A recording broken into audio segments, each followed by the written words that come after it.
Hello, Tuni, Cookie Channel, Vazosi, Nabon Vin Liam Nahiki, Novin, Tuni Ahi, topic Choma, got loot no hitin, Azitu, Hichi, Apoimo is Azu, Cookie Channel subscriber holding Adi Ana, Cookie Channel subscriber hon, head dew, Kade, Sa Atuchi can say he in.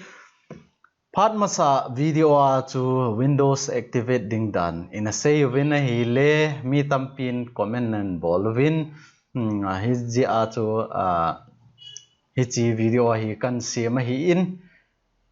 Hoi tai na nevia win lang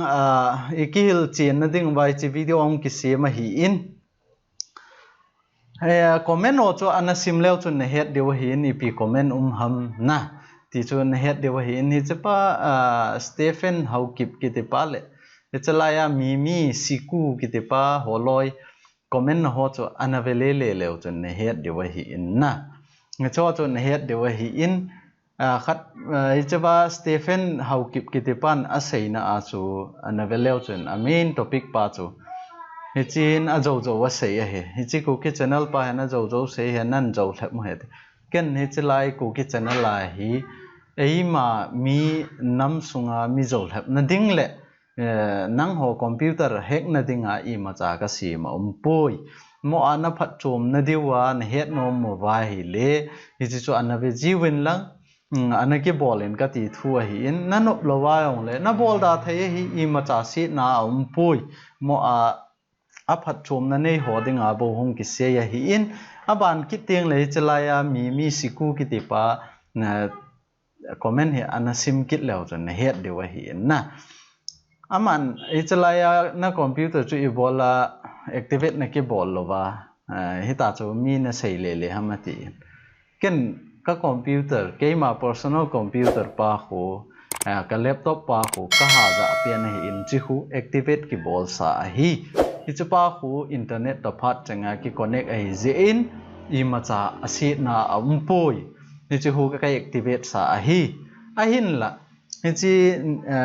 it dei phat le ga za le ding ho computer ho khen khat chun computer ki cho adam sunga ki cho adam sunga ding ki cho ai na chai wa nga jang bi se lo cho offline eta cho za nom phat rong le offline na za cho online za bi se lo na ni chu ding chu sum alag ga pi ai lo le asang ga pi ngai poi na ni chu ding chu a phat chom kha le ti ki siama hi in chi chu a het thim lo za se jong hi mai the hi in ni chalaya vele chona ma henan e khat na a hi a community a ong ga jaw na ti ai Windows ka ki install ra le a community aga jaw ta chola na Windows community aga jaw chola ai chu EPM aki khiet na a community aga jaw na khel dinga chu sum ka gasuna ama hola chu ka ga ki pi lut te a member ni jaw sa wen ka ga ti te ngai ham na ngai lo hi ama along hi a computer ga ki be han lang le activate nai lo mai thi chu na le pirate da ja mai thi chu ai wa nga thu hi sei ding tieng le hal khat hol dip de ma bol ngai a hi ti chu I ga sei thein tin ai het thiem lo vai le Windows te hin la phal lo vai le mi khobela hi million izat ham khanen ichi Windows he aza chu Windows 7 lang tu chana hi Windows 98 jang jong na lai mai thi chu na aji jo update jing na lai cho Windows 10 jong Windows 10 jong update no Windows 7 jong update no 8 jong update no aban le 98 laya na lui ho jong chu a computer in a support lo Windows 7 support lo Windows 10 support lo jang tampi na lai cho rong chun aza na lai ja cho update a bol jing na lai a phal jing na lai cho la na le a phal lo wai le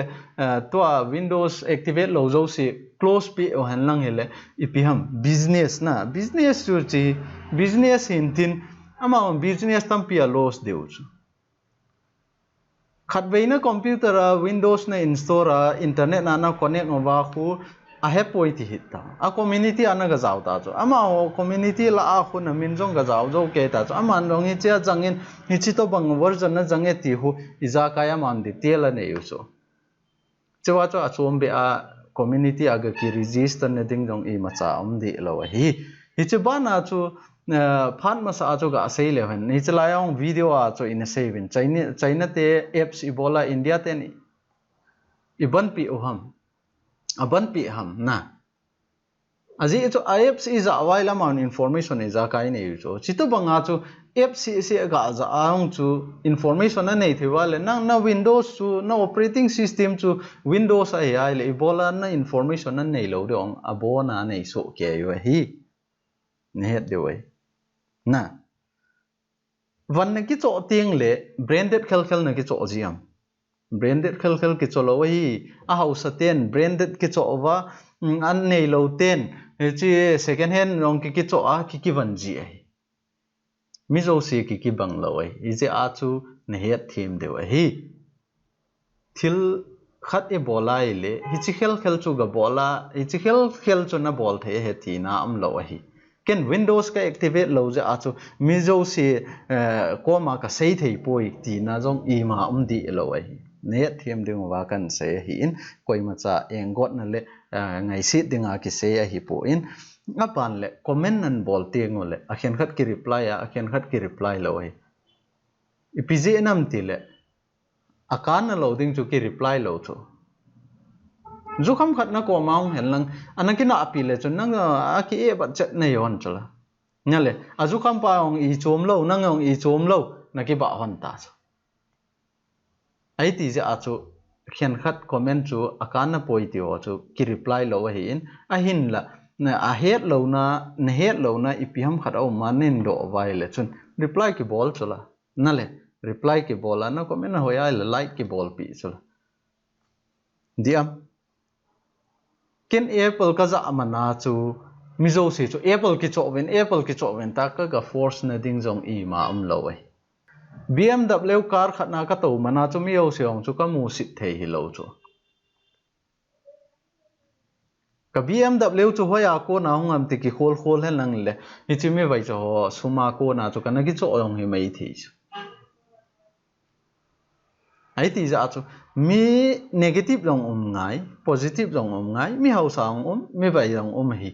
ei hau sat mana chu sang khat sang ni ma cha hi poi ti a mi zo si chu mo oi mo ding hi po nang a ding a I ma cha hi lo chu mi khen khat a ding a chu poi mo ta na hi mai thi nang a ding a poi mo ta ong chu mi khen khat a ding a chu la lo hi mai thi nang in nakilet sa pi ma thil khat na ne ya na ki thu pi sa pi ma chu mi khen khat a ding a chu a e ong hi lo mai thi ize a chu mi hi society khat hi zong le hen igel dan zat chom umai je a chu khen khat a ding a phat chom na hin tin khen khat a ding a sit na hi ding hi masang la ya thu sim khat ga ki sei le lungnu le e khat apupa thu sim chun na het kha vai le si te ong chun ka thi phat le ka gu hi kuk ti pain lang kek ti ki lai na ti chalai ong video a ku ki channel la ka sei ma banga anoi langa ga vele on chilaya video software hen lang ai lo le video editing dan hen lang background su mang dan hen lang product review hi zong le na e cho ong chu khen khat na ding a chu video khat chu la lo hi mai the a e ding jong hi lo mai the khen khat na ding a chu video min I ma cha ge lo ong chu ma ding a chu na poi mo ta hi mai the na ni chu ho chu ki gel ja ai chi ku ki channel la ong ki siama e pa wa explain ong ki bola e ho society sunga phat chom na khat a hi dinga hi le ti ong ki siama hi in nanga dinga cha phat chom lo wai le ve daing tang kho lo pi na koi ma ki force di lo hi nang in he chi na nei khel ding he na bol te ding he ti na jong I ma cha di lo a hi thil hi iza kai hi ehung ki pil sa teng le ikipil sa na chun tola ei chon den ji noi lang ei thut ji chu ne nom le ikipil sa bi se ai le ikipil sa na chun noi lang ei thut ji I ma cha hello ki sa a thil in bola eima koima point isu kha lo tiang le mine ngai sa ni izi a chu zan hi na comment chu ka vet le thil izakai effect ding thil tam piong lum ja chu in zo khat le cookie channel subscriber ho na subscriber hon anaging mo vinte ai lo la na ta san vinte ka ti za cho ichi so explain kan bola hi in ichi Windows hin phalna anei lo wai le chun tua pirated na jangjo seong hi akat hla deu ta cha akat hla wai le a business to izat ham khana down de hi ichi a chu ama hon jong legal ta a phal lo wang wa chu illegal la nga jong chu pha sa tho hi ichi a chu mi zo sien tu a Windows jangla a hi kidong hen lang hi le 100% la a hi 50 ai lo le 60 atam zo hi pirated na jang hi ding ai mo a company lien ta ai lo wai le example dinga ga ke se le state bank hian lang bank ho na bank za chom HDFC ICICI ti ho ai lo wai le na company thupi ta umin na Jio ti ho vel ho hi cho company hin MS Office ho vel ai lo wai le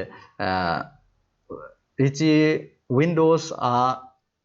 product software ho tampi a za chu icho hi pirated na ga jang wai lang la complain theu chu a fine sa theu chu PJ nam til amau chu company min thangya sumjong amu ya ichi mangcha ko na chu sumamu wai ja chu amau complain a bol theu chu kum izat ham khat chi ta ichi masanga ong chu masangla ong chu state bank ten crawl izat ham khat na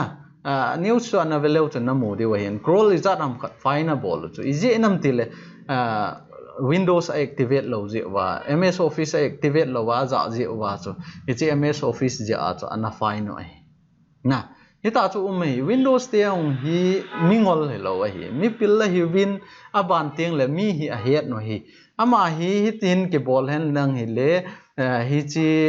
pejo win tin hi tin ke bol hen le pejo pon te ti a het no hi ei ma personal la ei ma na chang le internet to ga ki connect nga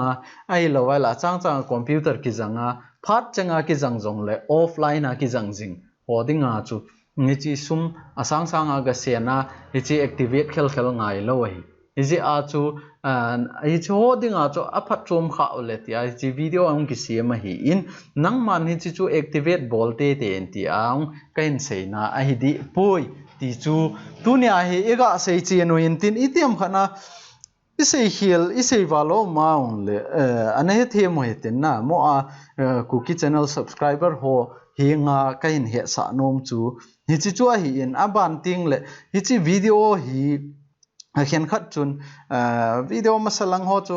comment ho chana vele le le chu na mu de wa hin hoi chi lai video penan comment hom wang chu ka heta po in a hin la a comment wa hi a comment na wa chu ipi hama seyu hi chi hi a pha e a hoi hi chi ke hi chi group admin ka hi in hi chi Facebook ang chu nin post pe ji de ham tia request an bol so ji wa chu hi cho Facebook ang hi chi video ang ki upload ting le abona wang group zo si awang ki post zo ji poina hin la group khen khat ki select ja hi chi dung zo ya chu hung ki post ji a hi in hi chi layong chu khen khat in comment nan bol kit win na comment nan bol no chu ga ve kit lew hen a khen khat chun Facebook group admin hi ta group khat a siama khat ve an siam do a hung active veta khat lani hung active khat lani hung active zo wa khu ga sei be lew hen aman Facebook kiti mong lo hong khakit talo ai lo wai le ai account hei pang ta password ai pang a cho ai account na hong nung lut thei talo ai la a group member hon ipiung ki post de ham abula chong active ja chu thil phata ta an post ja chu e chong chu a hoye chi group he hoye ta an join le ama hong lut khatamong lo post khatamong lo ti bang na ai lo wai le post ding he talo active jing ai wanga post ding hetalo tiang group admin tampi ki ai lo wale a group sunga min thil khat an post ale adaya dai lo na a comment ting le a phana phalo han comment ti yong ki ji so choi I society sunga tammo mong a phalang sei sanga a silang sei hi I hat no ven na hi je a chu he thiam deu khat chu thil khat hi in siam tiang le isim siama khu nom ki sa chu bai cha khena ki bol thei chu ai wanga thil khat chu maintain in bol tiang le consistent ta thil in bol tiang le thil hi abai I ma cha om lo ai thil ha sa so okay to ang nang in YouTube channel khat na nei tai ti ti thil khat chu nan upload nai le an bana hapta khat hapta ni ai lo le khat lani chu hoi ta anan bol chu nan bol zo ting le mi subscriber nan nga ta mi ho thano ma hong lut ting le nang in bol ding he ta lo na le aban bol zom kit ta lo tio ong ki kit cho admin hi aboy cho ma society Facebook group ho admin ho long anavele chun mi tampi ta hi ahin la hi chu wa chu mi khian khat chun hi chi group hi mi atamin amaon rong a heading kanomi hi chi thil khat an post ai le group khian khat chun private ana ki koya ana accept nom lo ong ki dim se ai lo le private na koi lo wa ong le open ana koi kha amin an post ai le delete pi lo wa hi chi to bang hi in hi chi to bang post thei pona te tia personal ta ga ki message sang a chu post na no ya chu eng khan ta na thil comment cha chum hung ki bol jiu chu hi choi bol lo de chu a hoi lo chu e ma community sunga ong ikisu min sit naw chu khat hung ki na ta khat hung ki boy ta na ni ti yong chu ki chu to avet sa na ga sei beleng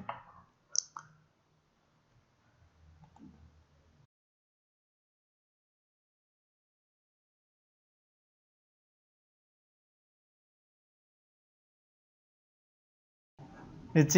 Facebook group khat omin hi ga velo hen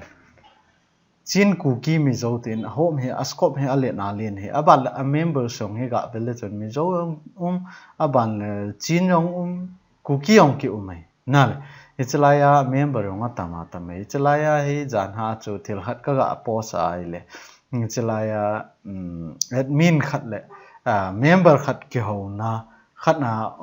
chu ga velo hen anoi langa he ichi ga hin su itin ga velo hen chlai na mu de hen chicken ka post a hin na windows activate dan ti chu apart ni na pa chu ka ga upload na hen ni chlai ka ga share le chlai ang ke ho hon ni chi chu ka vet nai le ta hi ke ho hon hi nang hon rong ni het nom vai la na sim leo chon ni het de hi in a hin la hi chi an post phat nu wa chu ke ong ke phat lam thimin na mi group ma hi ta chu ga ki jawa thele ga post a men an vet nom lo ti bang chu i pi thu i te dong ta ho ka vet nai le hi chi a member pa hin a admin nu hi awai mo hi na awai mo hi a hin la ken anoi la ngai ka ga cha thil ka ga reply le hi chi admin nu hin ngai da man thu mai aban le hi chi ken rong ni chi group hi strict thim hin te ta IPP post jiu ham tia kaga vel kai post hoi di lo hin te ta kaga vet nai le no mai lim ho po na post yu ai na mi ti pha na chu ken dong hal khat ga kilut thu zep han nang ga ki ve pu po no ita ka te le cho po he betang a post wai chi pi ham hi chi chu om ji pi ham na pi ki sei na ham ai lo wai le chlai a he lim hoi betang lim hoi edit a bol ba hi chi la a hi India mi koi ham ti a sei jo ti pha na ke ong admin ga ke ve kit he no ka ti ai chlai a he member a ka chi le member and admin and member ke ti na ho mi ko yu cho chlaya ka ga vet nai le nam jat chom ma hi tho vin na ai ti pha na cho ken rong he che bai cho them ke post a hi ai le hi ta cho min aning ke te lai le pi kho ram te a cho hi chi group long cho kan leave to ke ai ta ai wa chi group admin nu hin appreciate bol tho wei na a hoi jaman hin bol jin ti a cho admin nu na ni explain e ga bol i what eating iki he chi cha ki pan atin hal khat explain ga bol chu hin tin tu kal thil khat I sei dinga I bol dinga le thil ima sang ding ngai to ma sat ding he ti chu nga sei the nau koi ma engot na ding la koi ma sit na ding le kiang bol to na ding ai chi hung ki sia mai po en mo a i het thiam lo na ho chu i het thiam theina ding ova iga se yu hin tin itiam khatna hi chi video hi phana sa ai le nang in jong follow na na bol the hi in aban kit ting le chelai la achuna bol khila o mai le a kit ting le bol khil ta lo ding an ki gong in ti chu iga se thewin tin tu ni video e topic ngo i sei now i chi chan chu hi tan ti ka ke pai